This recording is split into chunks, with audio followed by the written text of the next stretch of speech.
મહત્વના સમાચાર રાજકોટથી જ્યાં શાપર વેરાવળ પાસે સોસાયટીમાં આગ લાગવાની ઘટના બની। રાજપથ સિએસ્ટા સોસાયટીની ડી વિંગમાં આગની ઘટના બની છે। જો કે આગની ઘટનામાં બાઇક અને સાયકલ બળીને ખાખ થઈ છે। શોર્ટ સર્કિટના કારણે આગ લાગ્યાનું સામે આવ્યું। સ્થાનિકોની સતર્કતાના કારણે જાનહાનિ ટળી છે। રાજકોટના શાપર વેરાવળ પાસે આવેલી રાજપથ સિએસ્ટા સોસાયટી જેની ડી વિંગમાં આગની આ ઘટના બની છે। પાર્કિંગ એરિયામાં આગ લાગી હતી, જેના કારણે બાઇક અને સાયકલ બળીને ખાખ થઈ ગયા છે।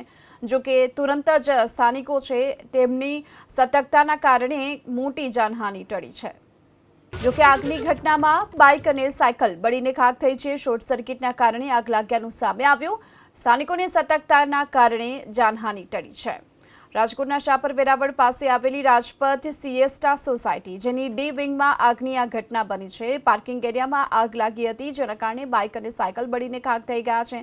જો કે તુરંત જ સ્થાનિકો છે તેમની સતર્કતાના કારણે મોટી જાનહાનિ ટળી છે।